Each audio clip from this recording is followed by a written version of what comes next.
Thank you for giving me the floor. I think we have had a wonderful presentation by Lorenzo this morning. My head feels like a merry-go-round, thinking of all possibilities that we have. And I think that we really have to consider how we can develop together.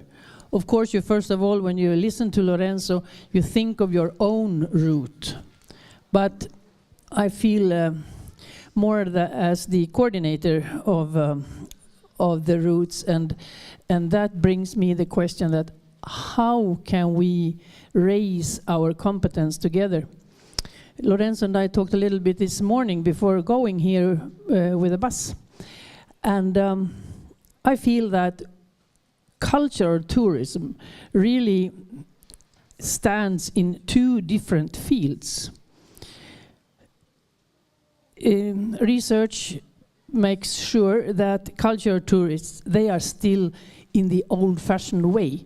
They want a book, a leaflet, where they can read. That's more typical for cultural tourists than for other target groups. So then we are still in the old field, and now you come and bring us not only where we should be today, but you also provide us with the possibilities for tomorrow. And I think that this is a huge, huge challenge for us together to cope with. And that should be something that we take up at our own meetings, perhaps already this afternoon, or at least for the future. Because we have to plan more together and stick more together, I think, to really make the program of Cultural Roots the real quality topic for cultural tourism in Europe. And but then we have to work together and with our own roots. Now I'm very happy. Now I want to give the floor to Annelise from Art Nouveau, and we will have one presentation from her side about how they work with new technologies, and after that we will have the second one by Luca and Via Francigena. No, you were Thermal Towns. Yeah. You know these to be two different persons. Yeah. Okay, Annelise, the floor is yours. Merci Inger.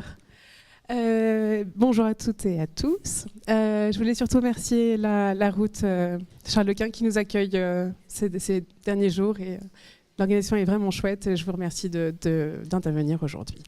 Et donc, je m'appelle Annelise Allaume, je représente et je coordonne le réseau Art Nouveau Network, qui est un réseau de coopération pour l'étude, la protection et la promotion de l'Art Nouveau. Mais aujourd'hui, je vais plus spécifiquement vous parler d'un projet, d'une initiative qui a été développée par deux membres bruxellois, donc en l'occurrence le Musée Horta à Bruxelles et la région de Bruxelles-Capitale. Ça marche. Non, ça marche pas. Nice. Sorry. Laissez-moi d'abord vous présenter la maison personnelle et l'atelier de Victor Horta. Donc c'est un édifice, l'un des plus remarquables en art nouveau en Europe, qui est basé à Bruxelles, qui a été construit entre 1898 et 1901 et qui se compose effectivement de la maison personnelle de Victor Horta et de son atelier. Donc ça a été un des premiers édifices art nouveau qui a été inscrit sur la liste de l'inventaire de la région Bruxelles-Capitale en 1963. Et il a ensuite été transformé en musée en 1969 et il a été inscrit sur la liste des patrimoines mondiaux de l'UNESCO en 2000, donc pour recontextualiser. Et comme vous pouvez le voir, c'est un très beau musée, une très belle maison avec un escalier vertigineux qui est malheureusement pas forcément accessible à tous, et en l'occurrence aux personnes à mobilité réduite. Yeah, good. Et donc, parallèlement à cela, l'administration pour laquelle je travaille, donc c'est Bruxelles Urbanisme et Patrimoine de la région de Bruxelles-Capitale, souhaitait en fait développer des tours de réalité virtuelle 3D dans bâtiments emblématiques à Bruxelles, et on a évidemment pensé au musée Horta pour le faire. Et quand on en a parlé à l'équipe, ils ont été tout de suite très intéressés, et notamment la conservatrice qui est la directrice du musée, parce que pour elle c'était un moyen justement de toucher différents publics, et notamment des publics qui ne pouvaient pas accéder au bâtiment, comme les personnes à mobilité réduite. Et donc, on a développé ensemble ce projet. Donc, eux étaient plus là en pilotage pour tout ce qui était scénographie, choix artistique, notamment esthétique, et faire face aux contraintes du musée. Et le projet a été assez rapidement développé, puisque finalement, ça a pris moins d'un mois pour le faire, avec une équipe, une start-up qu'on a démarché. Finalement, le marché public pour trouver l'équipe a été plus rapide que la production en elle-même, mais bon, ça, vous devez sûrement connaître. Et donc, on a pu le tester assez rapidement, en tout cas en interne, et dans une deuxième phase en externe pendant une grande fête qui avait lieu à Bruxelles. Et on s'est tout de suite rendu compte des avantages de cet outil, puisqu'il permet vraiment une immersion totale dans le musée, à tous les étages. En fait, tout le musée a été virtualisé, si je peux dire, sans forcément se déplacer. Mais ensuite, on s'est rendu compte qu'il était très attractif vers tous les publics, et notamment vers les jeunes publics, qui étaient plus finalement au départ attirés par l'outil que par le contenu. Mais finalement, on a réussi à les toucher, à toucher le contenu grâce à cet outil.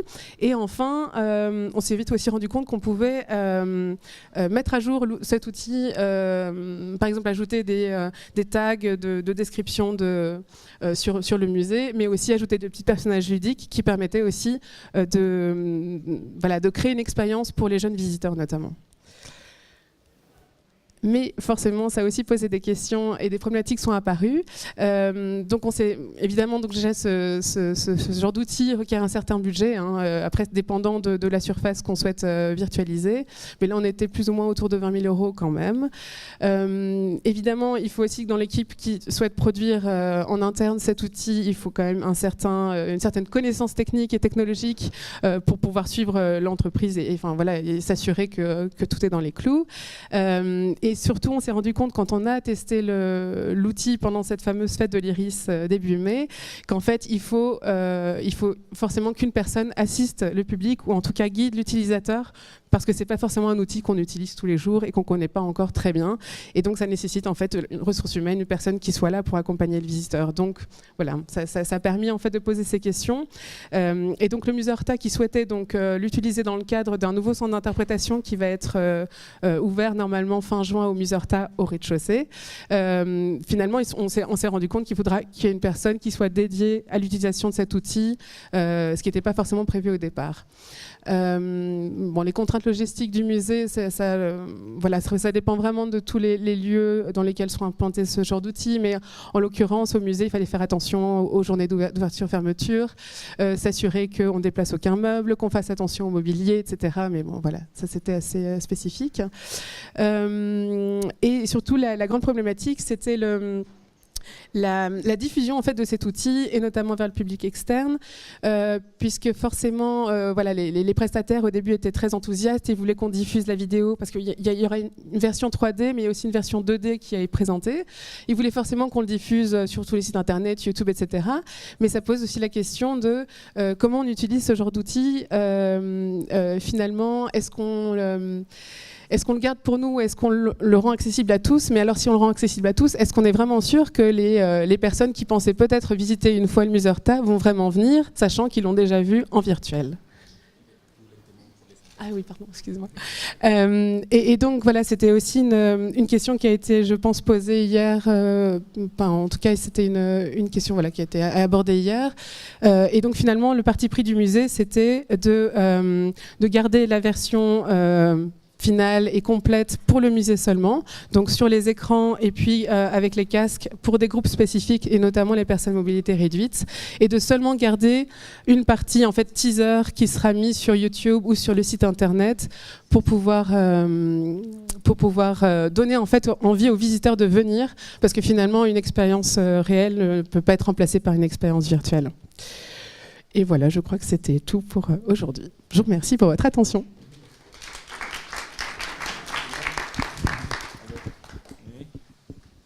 And now the questions. So you have here the micro, and there is another micro here. So you can also, Ok, je peux poser. Ok, donc je me présente juste, je m'appelle Leslie Mosdan et je représente une route candidate, la route des sites Le Corbusier, qu'on va déposer donc cette année. Donc Anne-Lise, merci beaucoup pour cette présentation et elle est du coup très intéressante. J'avais une question par rapport à la diffusion de ce dispositif sur l'ensemble des sites adhérents du RAN, donc du réseau Art Nouveau. Est-ce que c'est amené du coup à être appliqué aussi sur les sites partenaires, parce qu'on sait aujourd'hui que l'accessibilité est primordiale. Donc voilà, merci.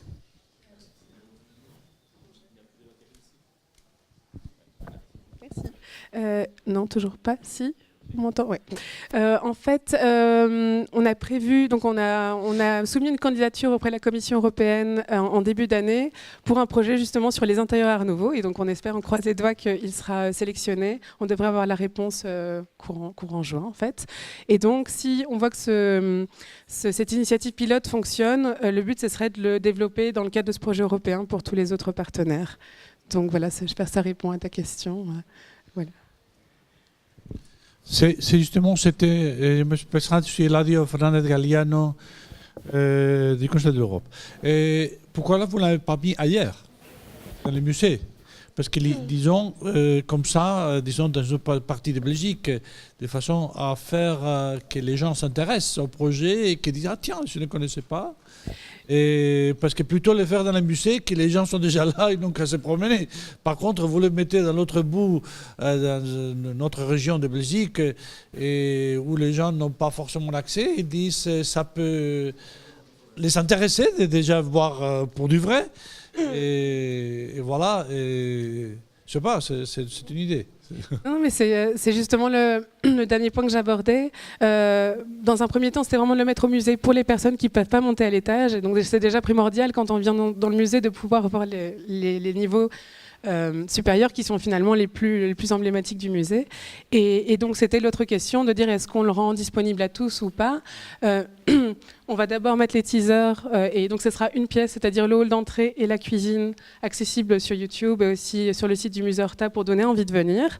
Et on va aussi, on pensait donc les diffuser pendant des foires ou des forums, etc. pour aussi, enfin bien spécifiques, pour justement attirer plus de public. Mais pour l'instant, on veut d'abord tester et voir ce que ça donne avant de le rendre public à tout le monde.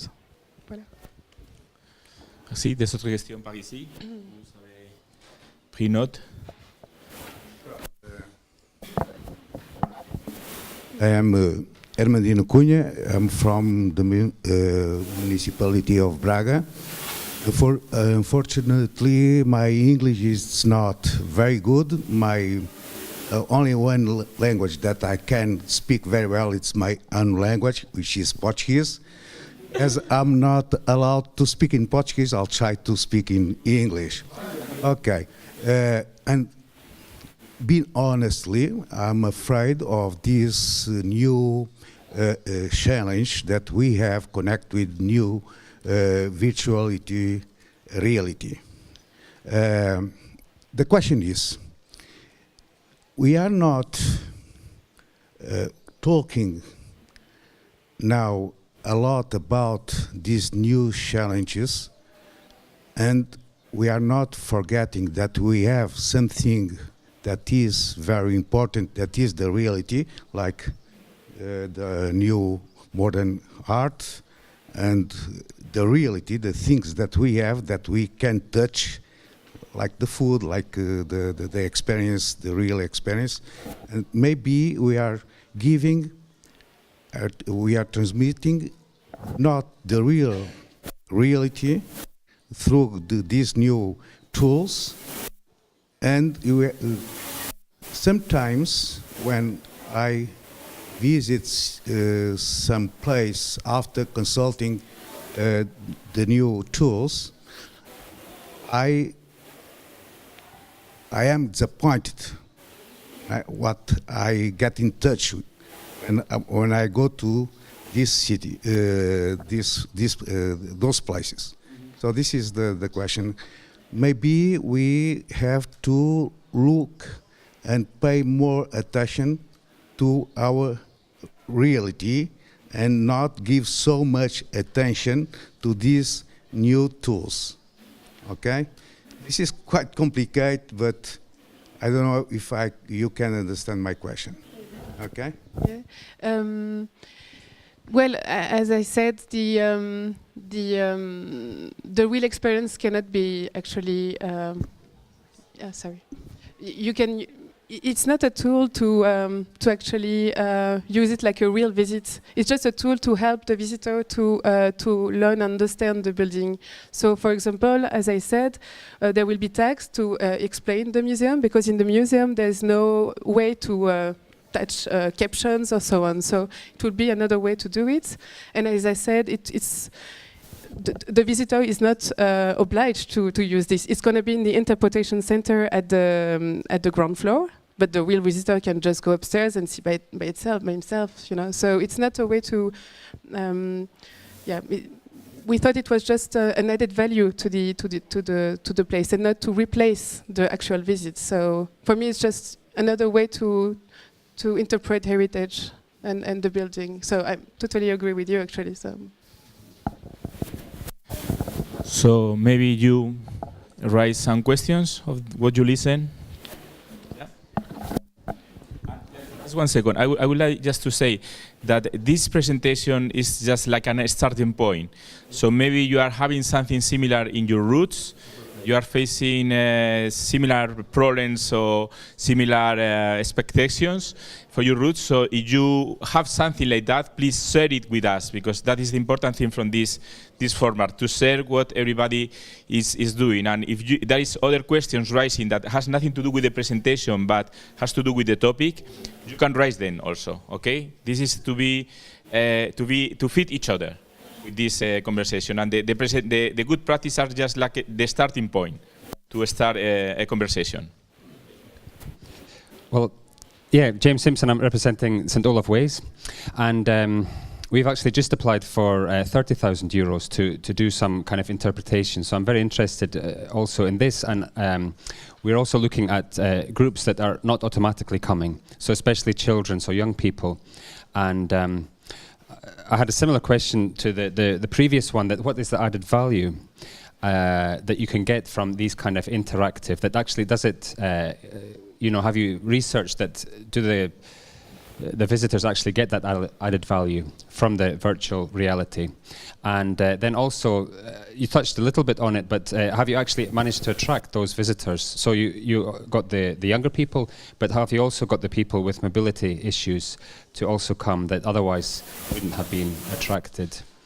And maybe the third one, which is very specific to me, because you have a museum, so you have the staff that can help people, but we have the problem that in rural areas, we want to make the access open to, for example, churches, because they're closed.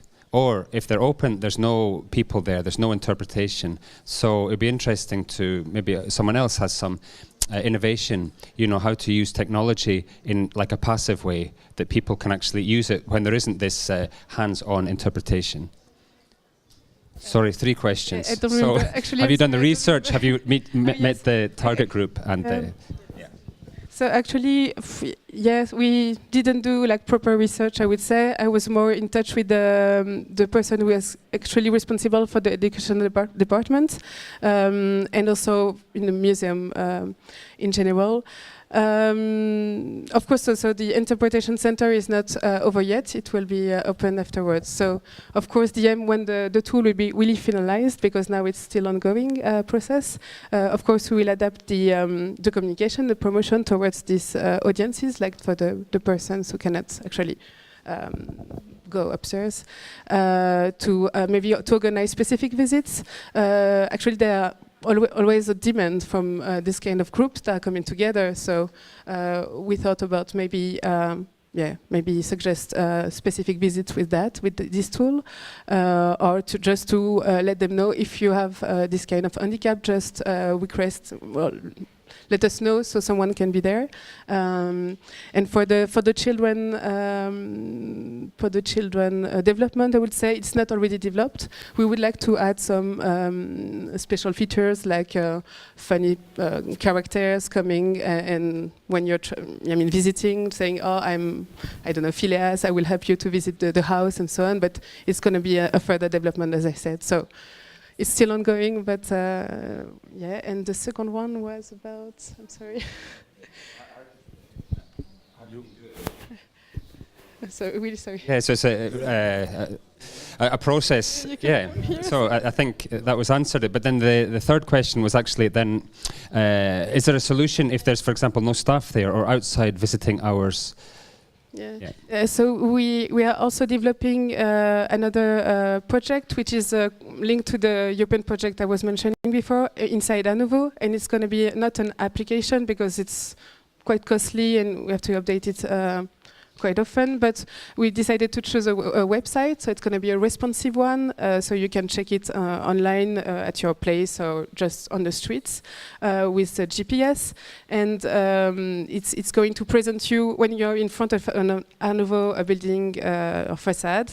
It will, there will be a highlight like you're in front of the Horta Museum. Look, it's like that inside, and we will display like a short text introducing the building and also pictures of the interiors, and of course archives ones because it's always better to see how it was at that time. So that could be maybe a solution since you don't have staff and if it's closed. So it's actually a problem we are facing because our Anuvo buildings are private ones usually, so we can't enter like that in the building. So that could be maybe something. It was through the telephone. Sorry? Was it through the smartphone? There could be smartphone, there could be tablets, and also PC, since it's a responsive design website. But it's still ongoing, so yeah. But I think it's also very important what you took the initiative that you're making the project to disseminate what you've done, because I think there's so many projects like yours, you do the first step and then it stops there. And now you're doing the second step and it's important to spread it, because otherwise someone else in another location is doing the same first step the whole time. But for the website, it's not already launched, so it's quite unofficial, but still, yeah, I will let you know. Okay, good luck. It sounds very good. Thank you very much, James. I think there is another question over here. You present yourself. You can come here if you want. Oui, Christian Brochier du réseau européen Stevenson, sur les traces de Stevenson. Je voulais parler, comme tu nous y as invité, d'une expérience que nous avons faite qui peut être formatrice pour tous, en parlant d'un échec. Et on en a... Quelqu'un l'a suggéré hier, on ne parle jamais des échecs, et je pense que c'est ce qui est le plus formateur. Et il s'agit de Facebook. Ce n'est pas directement la réalité augmentée, mais c'est Facebook. Et nous avons voulu fêter l'anniversaire de notre association dans les Cévennes en faisant un grand événement. Et nous avons engagé un consultant, qui nous a d'ailleurs coûté très cher, qui nous a proposé, pour faire la publicité de l'événement, d'ouvrir un compte Facebook avec comme contributeurs Stevenson, Sonanes et différents personnages qu'on a ressuscités pour l'occasion. Ce consultant s'appuyait sur l'expérience d'un musée de la Grande Guerre à Armentières, je crois, dans le nord de la France, qui avait ouvert un site Facebook d'un poilu, un soldat français dans les tranchées, qui tenait son journal tous les jours. Et ça a fait le buzz sur Facebook. Et beaucoup de jeunes, notamment d'école, du coup, sont venus visiter ce musée qui avait refait toute son organisation. Mais pour nous, à l'association Stevenson, ça a été un gros échec parce que simplement, on a pensé faire venir du public jeune et faire moderne en utilisant ce média.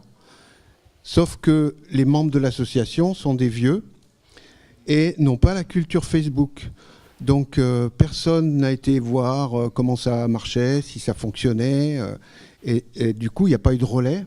d'effet buzz, comme on le dit. Et il y a eu un nombre minimum de visiteurs. Il y a eu un petit peu de fréquentation, mais là où on attendait 60 000 visiteurs, il y en a eu quelques milliers. Et du coup, voilà, c'est vraiment un échec. Donc il faut penser aux partenaires de l'opération, ceux qui sont à la base et qui vont être relais informatifs, et pas seulement au public cible, quand on utilise un média comme celui-là. Voilà. Merci beaucoup. I think it's a very interesting bad practice, like no bad practice, but an example of a check, of failing, as you say, because it's true that maybe Professor Cantoni can tell us something on this, because he's raising an important topic, I think. It's not only the public we are addressing, it's also the organization. But yesterday we also talked about this intergenerational relationship. What we can do for cases like this, where really the people behind is not yet. I know one of the points in your presentation was education, but maybe not only for the public, also for the teams of the roots in this case. But what lesson can you tell us from this experience? Yeah, so merci beaucoup pour votre présentation. Yes, a comment about this. Thank you for sharing something which was not fully in line with your expectations. I believe this is very important, not only to share so-called best practices, but also problems we had. I believe in some cases, especially consultants, I mean, they get money out of it, so they are kind of suggesting that people are moving because of the channel, which is not at all true. So if a young lady or gentleman has no interest in what your route is offering, is not because you are offering a Facebook page that they will get mesmerized or, I mean, super excited about it. So this is very important. So don't think that if you set up an Instagram account for something no one cares or that public doesn't care, people will go because there's so many other Instagram accounts. So if they are interested in fashion, they will check anyway models accounts and not cultural roots accounts. So it's very important to think how can I deal with people who might be interested, or how can I help them to get an interest out of it. But the channel itself won't move much people. So it's not enough the channel. You need to have much more than the channel. If you allow me, I have a couple of responses in a sense, or reactions to the previous presentation. So thank you so much for the presentation. I would suggest also answering what the colleague was suggesting. First of all, don't think of technologies as being the best strategy. I mean, the best strategy is visiting a place, doing a route with someone like you, with an expert, who is an expert and who is a friend.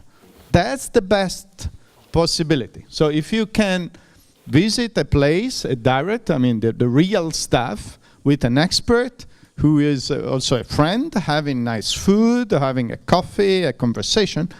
There's no technology, no better technology. I mean, wine is the best technology, in my opinion, I mean, for knowledge sharing. Too much wine is maybe a problem, but yeah. Let's discuss. But vino tinto, yeah. But so we should think of digital technologies to provide something which is not available. That's super important. So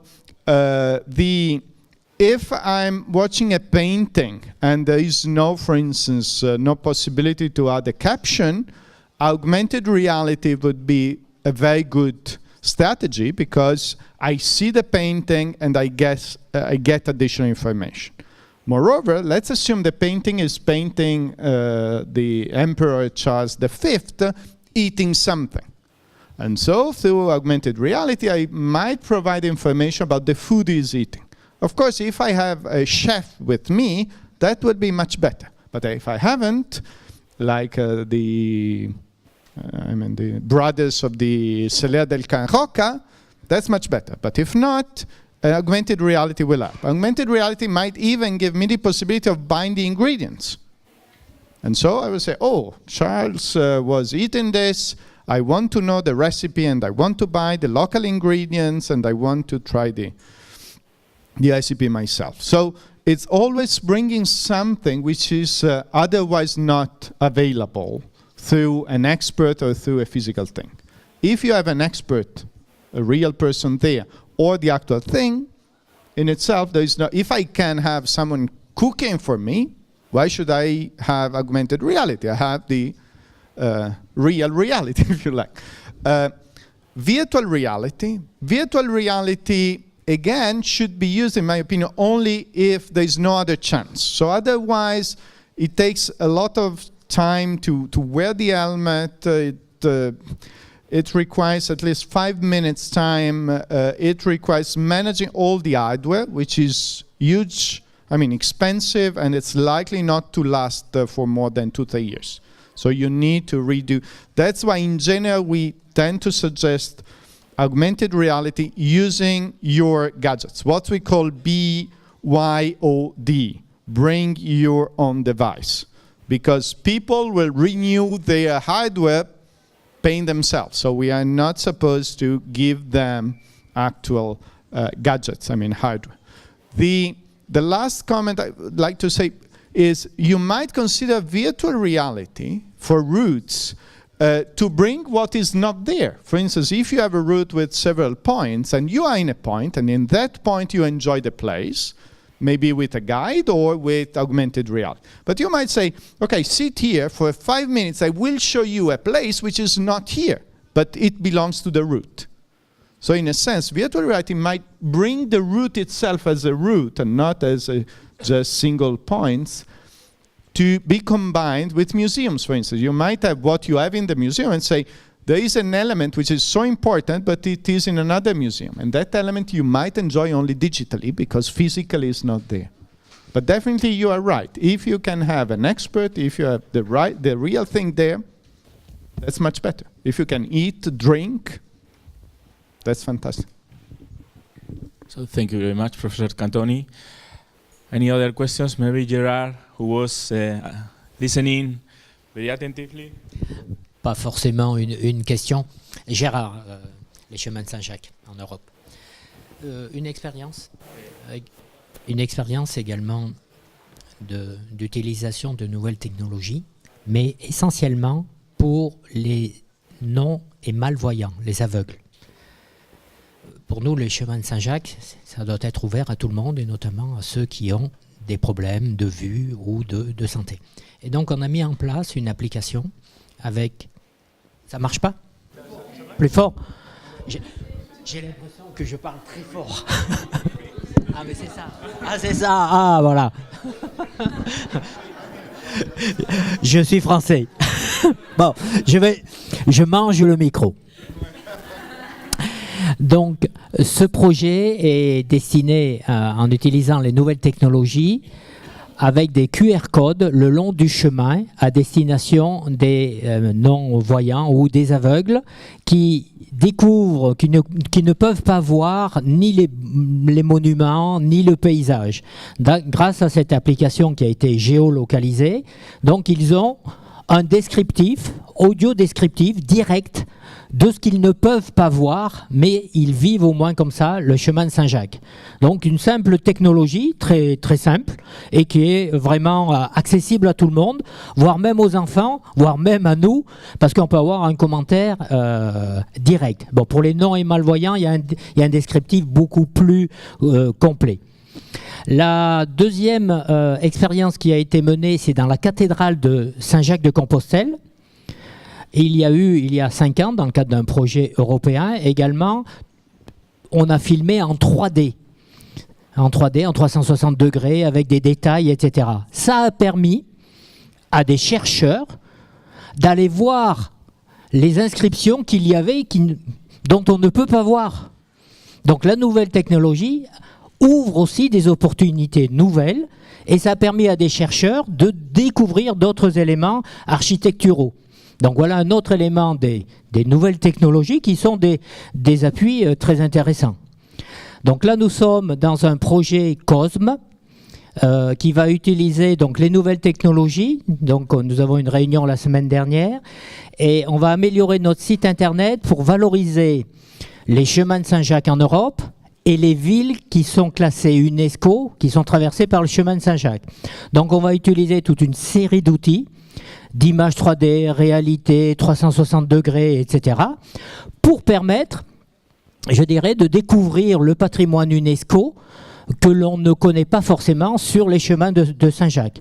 Donc ça sera mis sur le site internet, il y aura des relais YouTube, etc. Et voilà une autre façon aussi d'associer culture, patrimoine, UNESCO, chemin de Saint-Jacques, en utilisant les nouvelles technologies. C'est un projet que nous menons, nous sommes 5 pays, il y aura 8 partenaires avec des sociétés espagnoles pour développer ces éléments-là. Donc c'est dans le cadre d'un projet COSME qui a été financé, dont l'Europe finance. Voilà des utilisations de nouvelles technologies. Après, je suis d'accord avec Lorenzo, rien ne vaut le contact personnel. Mais quelquefois les experts ne sont pas forcément les meilleurs médiateurs. Donc il faut aussi, je dirais quelquefois, les nouvelles technologies peuvent permettre d'apporter des compléments d'information et aussi en plusieurs langues. Et pour moi, c'est important. Merci beaucoup Gérard. Et alors je pense aussi à ce dernier projet que tu viens de mentionner pour, disons, remarquer les sites UNESCO sur la route de Saint-Jacques. Pourquoi pas aussi les autres routes culturelles européennes qui sont certifiées par le Conseil de l'Europe, parce que c'est justement une façon d'établir une coopération plus forte entre les différentes routes. Oui, bien sûr. Mais comme vous le savez, nous répondons à des appels à projets de l'Union européenne. Le jour où l'Union européenne mettra un appel à projet pour valoriser l'ensemble des itinéraires culturels européens, eh bien, je crois qu'on y sera tous pour faire ce projet-là. Donc, je rebondis, j'espère qu'un jour, l'Union européenne, la DG Tourisme, la DG Culture, va mettre un appel à projet exclusivement réservé pour les itinéraires culturels européens, certifiés ou pas, mais au moins certifiés. Voilà peut-être une demande que nous devrions faire officiellement, tous, les 32 itinéraires. Et on a l'appui du Conseil de l'Europe. C'est noté, c'est noté. Alors ça provoque un débat, mais on va continuer à parler de tout ça, mais comme on a une autre présentation qui va provoquer encore plus de débats, on va donner la parole à Luca qui va faire son présentation et on continue les discussions. Luca? Okay, just a short presentation, just a short introduction before about ECTA. ECTA is the European Historic Thermal Town Association. It's the body to manage the thermal European route. It was certified in 2009, so next year we are going to celebrate the 10th anniversary of the route, so we are excited about this new step. ECTA, the main aim is to promote, to enhance the cultural, natural, tangible and intangible heritage, especially focusing on thermalism, of course, the first priority. On the website, we launched the new website 10 days ago in Azerbaijan during General Assembly. I invite you to spend some minutes surfing on the website, ecta.eu, where you can find very useful information, nice picture. We can learn more about the projects. There's also the tourist packages, so it's quite good. We are going to translate also in French, in German, in Spanish, and in Italian, so for 5 languages. And what about the network of this association? It's not so easy to manage an association that now it counts 32 members from Portugal to Azerbaijan, Georgia, Russian Federation. And 10 days ago, we hosted the General Assembly in Galalti, and then in Baku, in Azerbaijan. And you can imagine which kind of different heritage we have, from the Portugal to the Caucasian area. And then crossing 15 countries in Europe. And we are following the indication, the political indication, the Council of Europe, that is hope that we can extend the cooperation with the Eastern Europe axis. So reason why we are trying to extend the network to the very east of Europe and the Caucasian area. And we have also a partner in Brazil, because we have many connections with the Latin America and the Spain and Portugal. And in Spain we have the city of Orense, the Galicia region in Orense department. There are 3 or 4 towns in Spain and 3 towns in Portugal. The members pay an annual fee between 2,500 euro to 3,500 euros. It's a little bit expensive, but they receive a lot of benefits. Again, we come back to how we have to pay the fee, because if you are a member of this international network, you have a lot of benefits in terms of visibility, in terms of promotion. We are attending many international fairs in Europe and Brazil, in Latin America. So just to give you a general idea about the ECTA, our network, and the heritage. So I don't know if you are confident in visiting thermal towns in Europe. I invite you to spend some weekend relaxing. It's not only the tourism, it's wellness in leisure time, and then you can see an amazing, beautiful heritage and the landscape. And because this network is composed by historic town, it's not a modern modern town.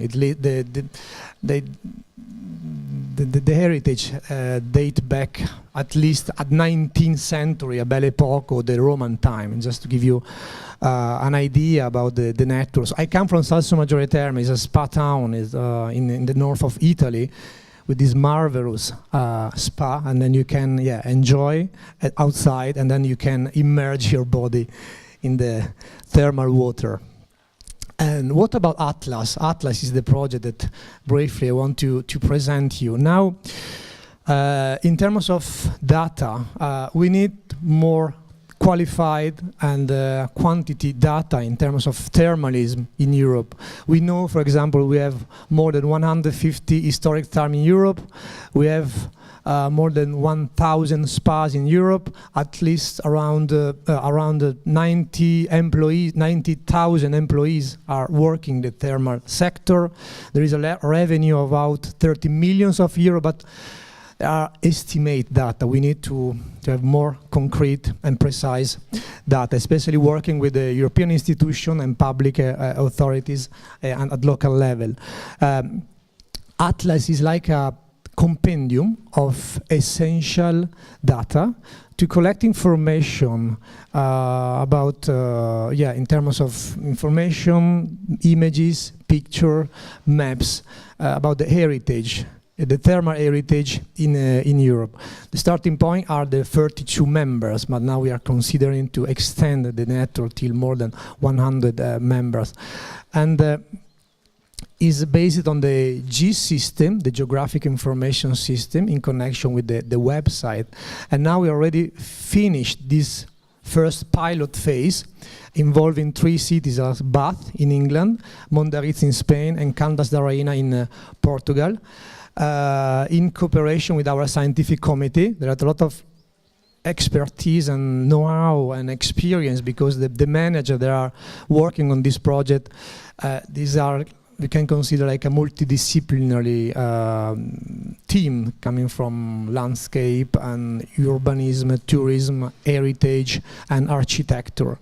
And the compendium on which we are working on collect more information. Starting point is this 15 criteria in terms of tangible and intangible cultural heritage. First of all, the starting point is spring. You know, we are talking about the thermal water. Each water has different springs in terms of value, in terms of properties, and so there are different springs in Portugal and to Azerbaijan and Italy.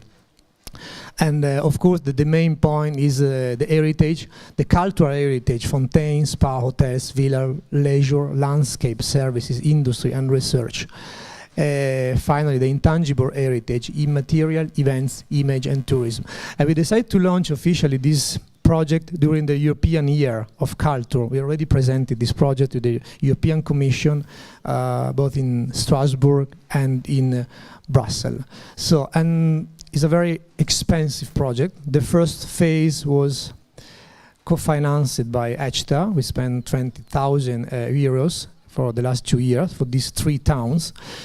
If you consider that we have more than 100 towns, we can imagine the budget. So the reason why we applied in the last 6 months for the Horizon 2020 and Creative Europe. So again, we need to find extra European funds, is essentially a crucial point. Yeah, stop. This is just in short presentation. You can find information about the contact point, a person for our network. Thank you.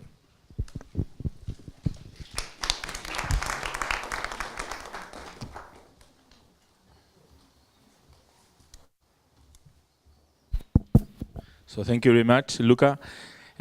We go to the question side. Here, James. It seems like a very interesting project, and you have an enormous amount of data that you have.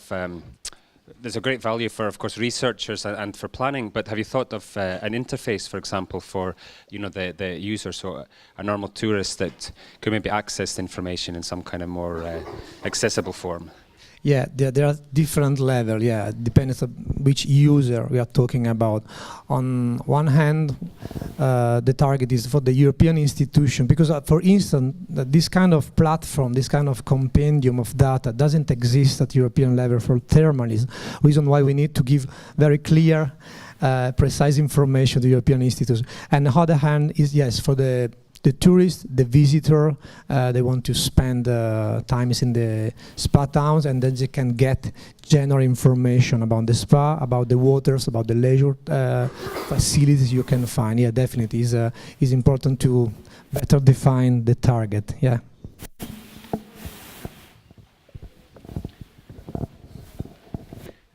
My question is directly in Portugal.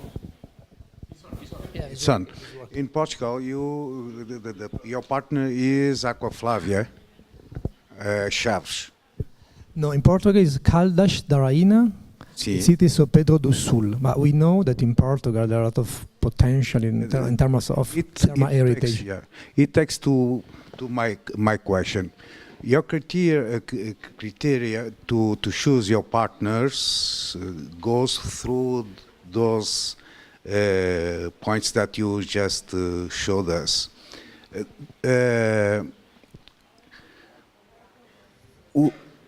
What you mean by thermal heritage? It has Roman remain, or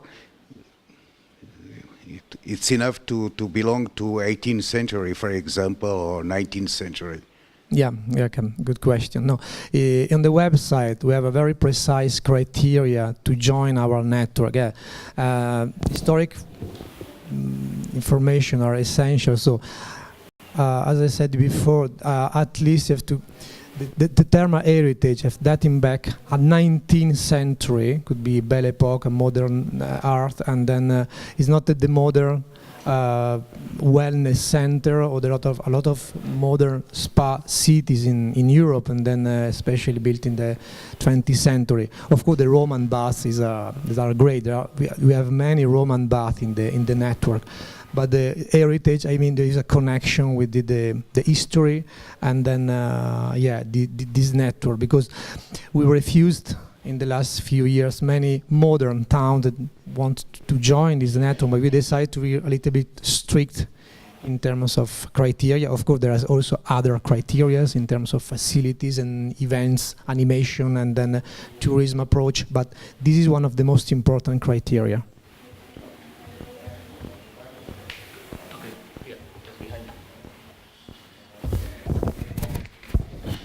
Yes, Pierre Baudouel from Impressionism's Roots.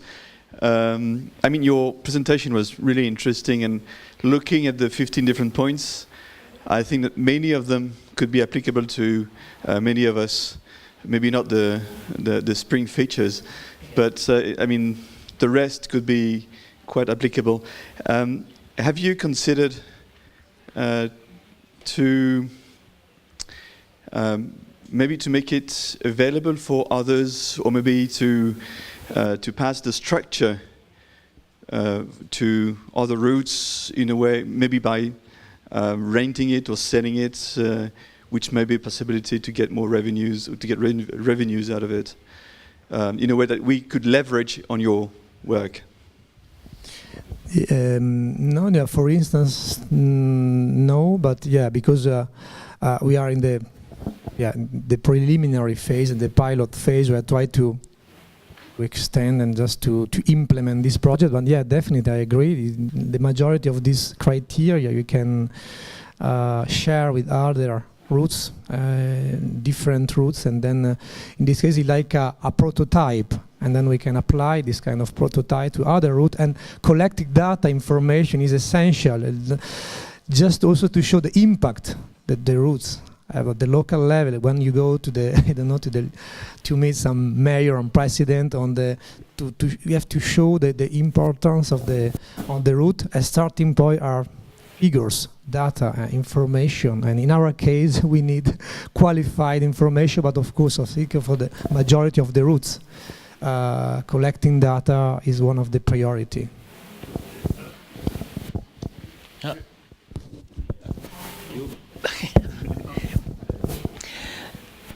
It's very interesting to listen to both the presentations and what you said also in your intervention, Gerard, about all routes.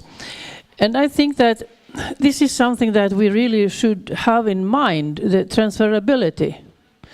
We create our own projects with partners somewhere within our routes or other partners and so on, but it's always related somehow to the routes. And that also touches what you exactly said. And we had it up in Piacenza too, that we must find ways to use knowledge from one route to be transferred to more routes. That's efficiency, that's taking good care of money spent from European level and your own levels. And I think that this is something that we really should consider, and then we also come up really to the modern use of ICT. So please come up with your proposals and how we can use them all together and to be stronger together.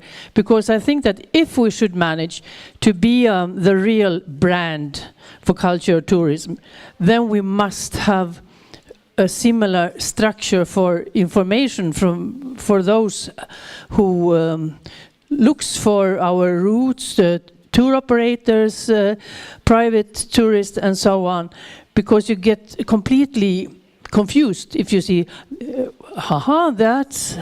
looks like that if I go to Stevenson, and if I then go to Al-Andalus, it's completely different, and so on. So what you presented, that's very, very valuable, and to find some minimum common points for our presentations.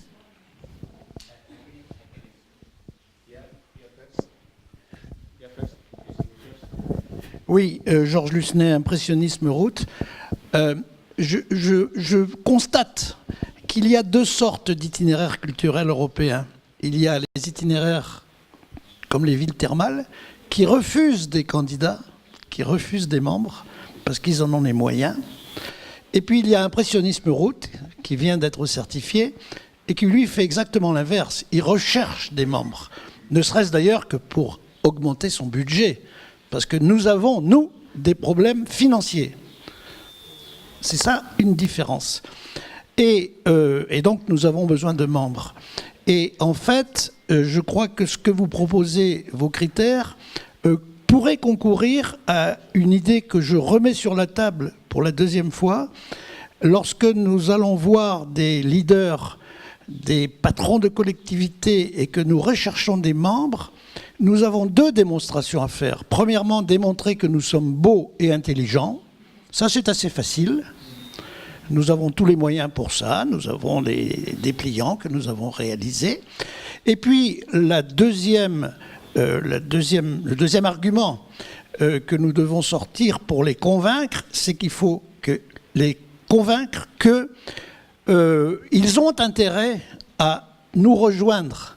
Et c'est là que nous avons besoin de l'argumentaire et c'est là que nous avons besoin des critères détaillés comme ceux que vous présentez. Donc je relance cette idée. Je crois que si nous étions capables, tous ensemble, d'élaborer une fiche montrant quels sont les principaux arguments à développer vis-à-vis des responsables susceptibles de nous rejoindre, toutes sortes de responsables politiques, industriels, collectivités, je crois vraiment que ça serait très utile à nos routes, mais surtout aux nouvelles routes, comme celles qui viennent d'être certifiées. Je pense que Charlemagne sera d'accord avec moi. Oui, je vais juste tenter à répondre par rapport aux membres. Oui, en fait, quand on a lancé notre réseau, on était 5. Et c'est vrai que ça a pris du temps pour élargir le réseau, pour démontrer, pour montrer qu'en fait, il s'agit d'un bon réseau pour convaincre chaque maire avec des résultats concrets. Et là, maintenant, ça marche bien, pas hyper bien, mais après 9 ans. Mais c'était bien aussi, tout au départ, déjà, d'être bien convaincu qu'il y avait des critères. Sinon, si c'est n'importe quoi, n'importe quelle ville pouvait adhérer. Donc, c'est pas qu'on voulait être exclusif, parce qu'il y a un potentiel de plus que 150 villes. Mais c'est vrai qu'on a refusé les autres au départ pour éviter pour être bien carré sur les sujets.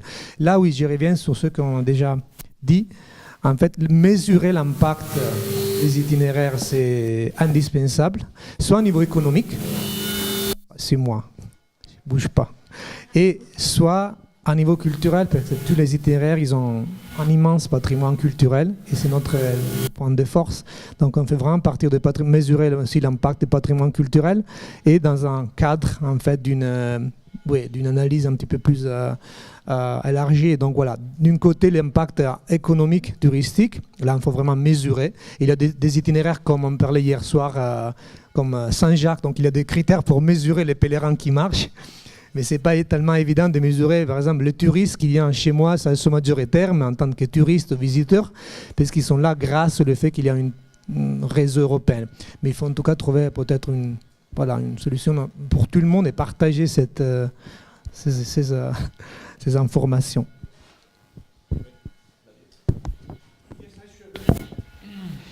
I should like to say one thing about, this is a grassroots process, We are not here to, we have very clear things where we want all of you to be, and these are the criteria, and that's why we have all these important things that the rules. After that, I think we're all in a learning process, and whatever is good for one may not be good for the other. And you need more routes. They have,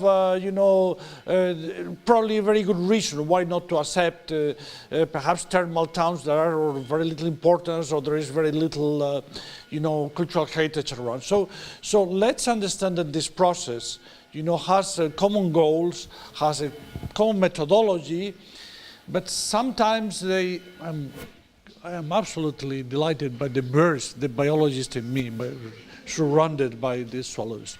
They're not actually swallows. Sorry about this. But let us not try to make out of these everyone the same. This has to keep a logical process. By the way, one of the things that we want now, and that's why this is my question, is that we want to expand beyond Europe, and we have already done in our neighborhood, in the Mediterranean, but with the Organización de Estados Iberoamericanos, the Organization of Ibero-American States, for me easier to say it in Spanish, we are trying to see which routes can cross the ocean, and we have already found Charles V route, we have the modernism route, I'm saying, what about thermal towns? Perhaps, I'm sure there are plenty of thermal towns in the Americas. It's just an idea, so that if we are going into a process, into extending further of the borders of Europe, and we have a few ideas on how to start, and we are going to do this, hand in hand with the Organización de Estados Americanos, and taking our time and trying to do it well. Just think about your own roots, whether at one moment you want to do this. It's just an idea. Perhaps you have thought about that already. I don't know. Thank you. Thank you for your attention. We are going to take this proposal because now we are trying to also to extend the network to the Latin America, to the South America, because there is a many connection with the right.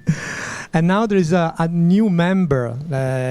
They joined this network last year, coming from Brazil, because there are many Portuguese cities in connection and Spanish cities in connection with the Brazilian and Latin American cities. And we decided to create a new category of membership, because now we are, as Council of Eurocultural Route, we decided to create this kind of international members. So they pay the half of the fee, they attend the General Assembly, they have all benefits, but they cannot vote to the General Assembly. The principle agreed. And we are in touch with the Chinese Association of Spa. And then, for example, the last, as I said before, I was in Azerbaijan. The Azerbaijan, in terms of criteria, the city that is active member of this association was not 100% fulfilling the criteria. We decide, in any case, to accept then, yes, because we are in the Council of Eurocultural Route first, because we are talking not just the European route, this other value. In this case, we have consider also to accept also for the Georgia and the Russian Federation. In time we have a lot of hidden interpretation. Yes, there is another question over here. Yes, oui. Je vais parler en français. Bonjour, je m'appelle Fernando Paquim et je travaille à la mairie de Orem, qui c'est la mairie où est Fatima, Portugal. Et je travaille au tourisme et à les relations internationales. Et j'ai l'honneur de travailler dans la coopération de la municipalité, où nous travaillons avec 25 villes au monde, mais nous avons un travail plus fort avec les villes qui ont des sanctuaires. Et nous avons un travail de 25 années qui, avec Lourdes en France, avec Altötting en Germany, avec Częstochowa à Pologne, Loreto à Italie, Eisenderl à la Suisse et Mariazell à Autriche. Et ce que je veux dire, c'est que dans ce cadre, je partage avec vous un petit peu, je profite pour partager, dans ce cadre de coopération, à ce moment, nous avons, mon maire a parlé avec les autres, et il a proposé d'approfondir ce travail, d'avoir une consolidation, et avec plus des activités, avec un objectif à moyenne qui sera une candidature, une application à la route culturelle. Et ce que je veux partager en concret déjà, c'est que nous avons fait une évaluation et nous avons vu qu'une des principales questions sera la connaissance, l'information. Et là, une des premières décisions a été de faire un partenariat avec une grande université au Portugal, qui c'est l'université de Aveiro, avec le département de tourisme, gestion, et c'est ce partenariat que nous ira aider d'avoir tout ça, l'analyse des statistiques, le benchmarking, une actualisation de notre objectif, effectivement un travail d'aide avec les professeurs, avec les élèves, qui nous permettra de travailler à ce moment, mais aussi au futur. Même on a un grand objectif, c'est avant tout ça, c'est créer je vais l'appeler comme ça, un observatoire du tourisme religieux, dans un cadre que nous voulons qui pourra être européen et qui ça, même international. Nous allons profiter du réseau de l'université, avec qui travaille avec beaucoup d'universités au monde, et on va choisir. Et après aussi, on va inviter l'université de nos partenaires, qui sont de ces pays que j'ai déjà parlé. Ça, avant tout ça, ça nous va permettre, même avec le support des entités portugaises, le tourisme de Portugal et tout ça, ils sont bien intéressés parce que c'est vrai qu'il manque des informations concrètes. Et pour nous, ce sera bien parce qu'on peut, ça sera un bon support pour excusez-moi. Ça sera un bon support pour notre projet et un plus. Ça, c'est une des questions. Et c'est pour ça que je veux vous demande dans les déroutes déjà certifiées, s'il y a ce genre de partenariat avec les universités qui sont au tourisme et à la gestion. C'est ça.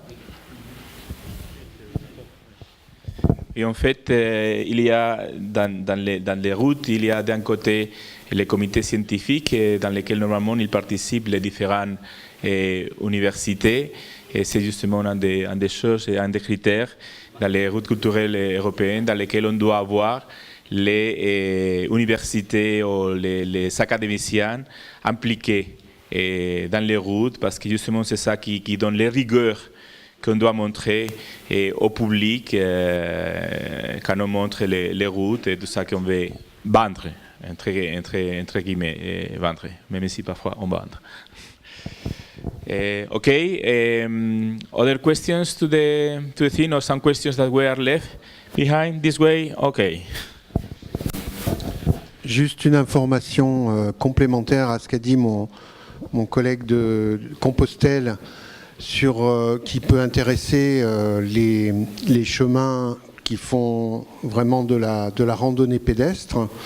Il s'agit d'une nouvelle technologie sous la forme d'une application qui permet à des aveugles de marcher sur des chemins de randonnée de façon autonome, c'est-à-dire sans être accompagnés par quelqu'un ou un chien ou quelque chose. Et donc c'est une application qui a été créée par une université ou le CNRS, je ne sais plus, et qui a été utilisée par un aveugle qui s'appelle Gérard Muller, qui a fait d'abord le chemin de Compostelle jusqu'à la frontière de façon autonome, en ayant quelques déboires au début, puisqu'il n'avait pas cette application. Et ensuite, il a utilisé cette application et ils sont en train de faire le test sur le chemin de Stevenson parce qu'il faut nourrir l'application. Il doit y avoir un test qui est fait. Ça consiste à prendre des points de repère tous les 50 mètres sur un chemin et puis après aller décrire le cheminement d'un point à un autre de façon par la voix parlée qu'on peut mettre sur un smartphone. Et donc ça, complété éventuellement par une canne avec une boule, ça permet à des aveugles de vraiment randonner en toute sécurité sur des chemins qu'ils ne connaissent pas. Donc c'est assez révolutionnaire donc il y aura normalement une randonnée sur le chemin de Stevenson dans les Cévennes à l'automne, à l'occasion du 140e anniversaire du voyage de l'écrivain, par un groupe d'aveugles parce que le chemin aura été numérisé. Voilà. Oui, donc moi c'est la Via Charlemagne. Alors je réponds à la question sur le tourisme transcontinental. Il y a eu une question qui a été posée là-dessus. En fait, on a aussi ce projet parce qu'il y a une ville au Canada qui s'appelle Charlemagne, par exemple. C'est la ville de la chanteuse Céline Dion. Bon. Mais il y a aussi d'autres possibilités d'extension. Il y a notamment des îles du Portugal les îles du Cap-Vert, autrefois portugaises, qui ont une chanson qui rappelle l'histoire des 4 fils Aymon, par exemple. Donc ça, je l'ai appris au Conseil de l'Europe, d'ailleurs. Mais toujours sur ce même thème, il y a une ville aussi au Brésil qui s'appelle Rolandia. Et cette ville, elle a été construite par des Allemands de Brême, qui avaient construit une statue de Roland dans la ville de Brême et qui sont allés construire une ville au Brésil qui s'est appelée Rolandia, par exemple. Mais il y a Orlando aussi aux États-Unis. Et en Chine, alors, il y a un port. Ah oui. Il y a eu la période qui s'appelait la période des concessions en Chine, où les pays européens s'étaient partagés la Chine. Et la France avait une partie de la Chine qui était près du Vietnam. Ça les arrangeait pour des raisons de logistique. Et il y a un port, par exemple, de la Chine, qui a des principaux ports militaires, paraît-il aujourd'hui, qui s'est appelé Bayard, du nom du chevalier et du cheval.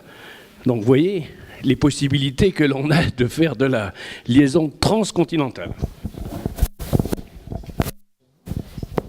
Merci beaucoup. Ces informations qu'on ajoute pour compléter ça. Il y avait par ici quelque chose de plus. Okay, one thing I think we should maybe, and this is a proposal after listening all these let's say questions, but also information, good practices, the different let's say tools or new or use the new technologies, is that there is some new technologies we all use, like they are there for everybody, for the roots, like Facebook, like Twitter, like Instagram. Of course, all of us have a web page. So this is something that we learn to use. But then we have other technologies that some of us are using, and but not the other ones. But maybe it could be useful for other ones, like the one you were mentioning before for disabled people. And I think it will be good to create a kind of collection of all these new technologies we use in the roots that we know are working, so we can know them better. Because here we mention a few, but I'm sure that every root is using a specific application or a specific new technology for his own public. For me, when you talk about applications or new technologies to make roots accessible for disabled people, is especially interesting because it's not only for disabled people. These are experiences and these are tools that can be used for anyone. So at the end, it's something that you think for a specific public, but that is useful for everybody.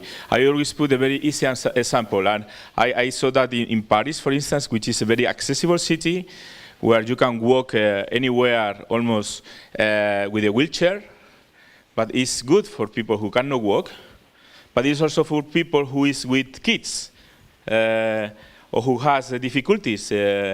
So it's for everybody at the end. But I'm sure there is many things like that that can be also useful for the rest of the roots. So I think one important thing will be, I don't know how we can manage that, but I think it is something that should be managed by the institute, like collecting all these good practices of use of new technologies to improve the, let's say, the work of the roots, so we can really show what is going on and maybe collect for ourselves and use them for ourselves with the advantage that if someone is using them already, then we are going to know much easier how to use them, trying to avoid all those mistakes that we normally do when we try to use a new thing in our roots. So that is one of the things, maybe conclusions I get from all this discussion. Is my main thought on this. Maybe Inger, you want to say something else? I see. No, I don't want to say something else. I think that I have been in line all the time with what you have been saying now, and I think, and I'm convinced that this is the strength of belonging to this label. that you are not alone. You can have good use of all other routes. It's a give and take between the institute and the routes, and we can be very much more efficient. And I think if we manage to get this information from all routes where they are using modern technologies, then we can really make a map and see where are we, who is where, and so on. And we have managed to send out questionnaires to all routes and managed to get answer also from all routes about membership of the routes, about positive and negative applications for projects.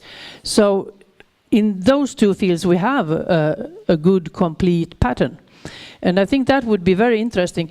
But can't you give us a few advice? Because we stand on very different levels, I know. What is step one? What is step two for us to finally reach what I think that quite a few things you mentioned is far ahead in the future for many routes. Where do we start? What is point number one? Point number two?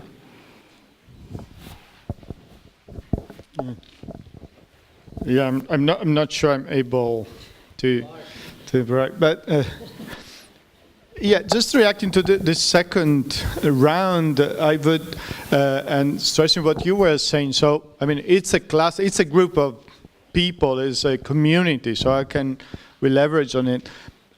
You might, I mean, many or even most of you are in public administration. So I think you might definitely embrace the movement of so-called OGD, Open Government Data, which is definitely supported the European level and beyond by UNESCO, for instance, and many other international organizations, which means that as much as possible, every piece of information which is produced by a public administration should be accessible by anybody without adding copyrights if not needed.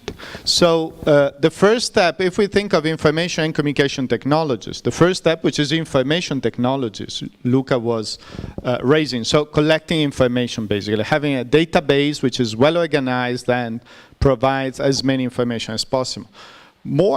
As much as possible, make sure that you build up such databases in an open government data model. So people, for instance, from tourism, they can get what they need without having problems. Or you might extend this to open source software. And that's definitely something. Again, if as roots of the European Council, you might commit as much as possible yourself, saying, if we build up something, a piece of software, let's make sure that as much as possible we build up as an open source software, so all the other routes can reuse it without having to pay. So in a sense, being able to reuse it. So in this sense, I think this is step 1, 2, and 3. So the more you open your data and the more you open your source codes, whichever technology you develop, the better it is for everyone else, because they can try it, just reuse, improve what you have done. So this is for the second. In general, I would definitely recommend to start with a well-curated, owned media information, be it only a website, also a mobile app, but something which is fully in your hands, and allocating resources to curate, to guide on it very well. Asking always yourself, is it an added value? So what's the real added value using technology? So to address your point, which I believe is very important. And definitely, ideally, moving towards the earned communication, so social media, but only if you can really afford managing them, not only spreading messages, but also reading and interacting with people. And for routes, I guess, as much as possible, thinking on how you can, in a single place, bring the route there. Because this, I believe, is the challenge. Like Luca was suggesting, if I'm going to a thermal place, you were mentioning which one in Italy?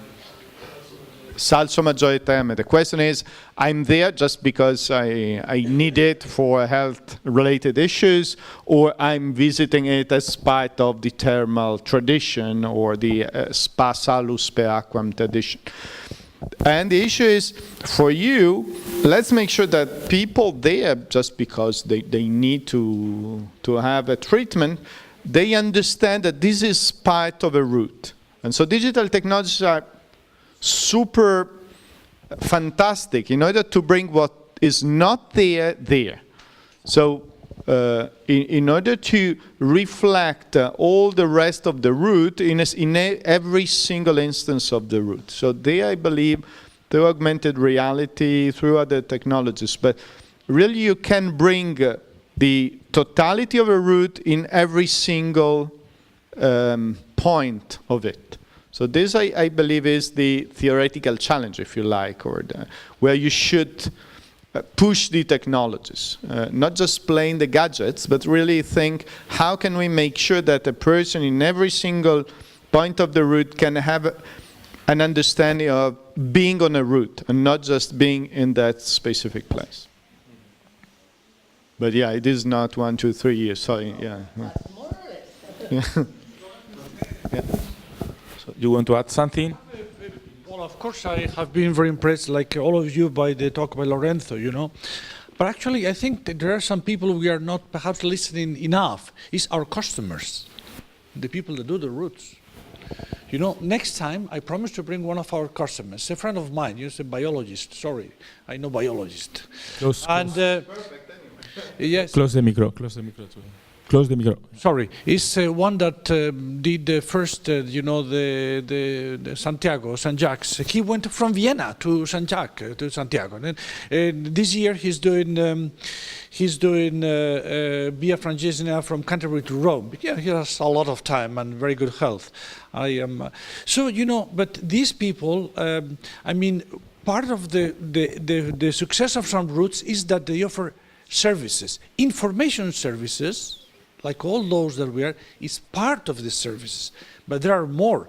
I mean, if the St. Jacques Way has been very successful, it's because there are places where you can sleep, and sometimes you pay very little. It's because, for instance, some municipalities have realized that many of these foreign people could not connect well, so they are offering, you know, in the middle of nowhere, in the middle of the way, they are offering internet, their Wi-Fi, you know, for the pilgrims. And so I think that, for instance, just signaling the ways, you know, or these are all part of the whole bunch of services that we have to offer, you know, on top of information and awareness services. Of course, people want to know, you know, there are books, so, you know, what next? Which is the next, how many kilometers I have? Is uphill, downhill? You know, for people that walk. For others, it may be a completely different one.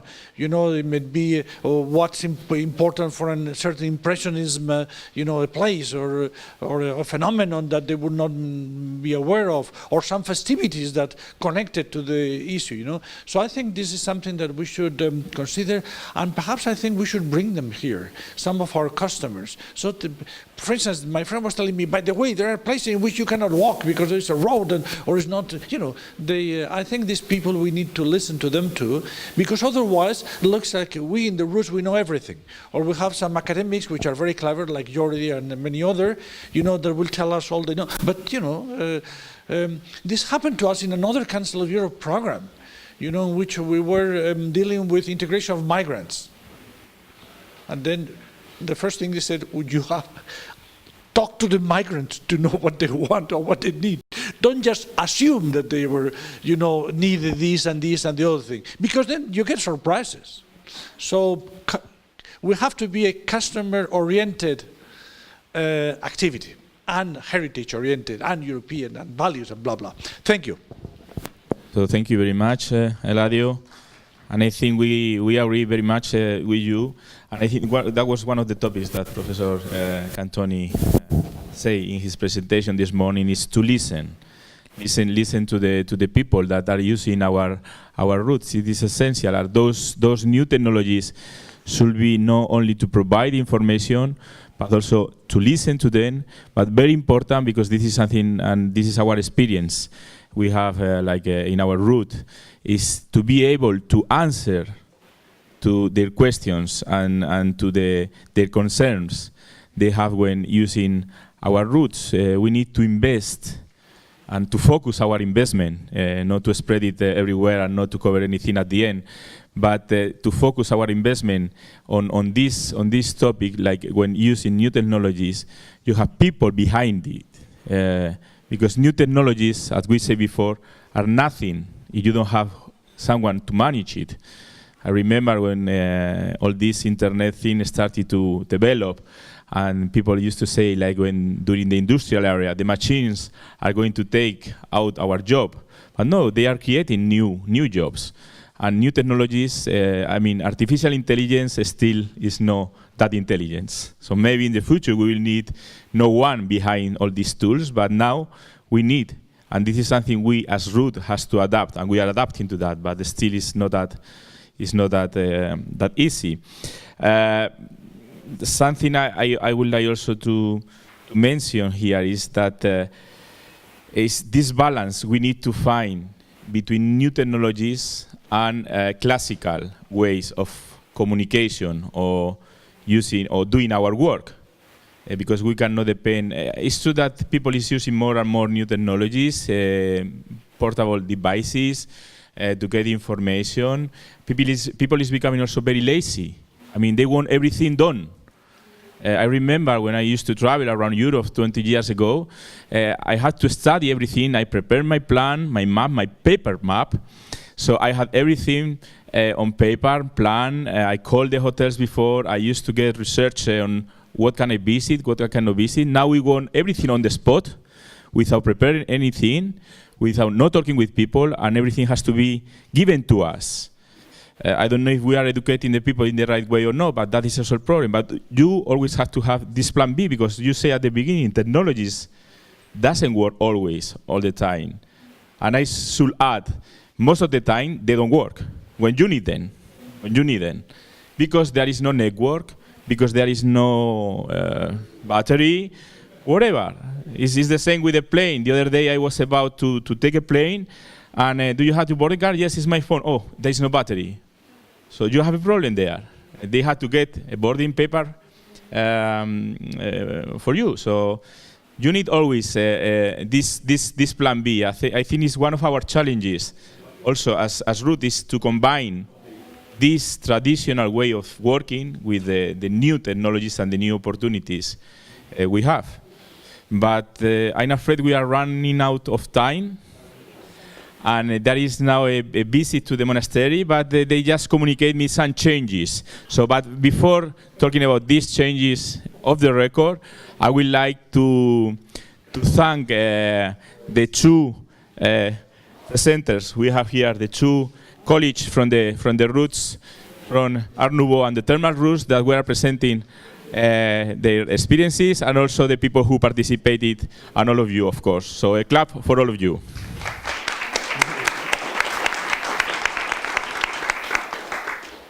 So now of the record, they communicate me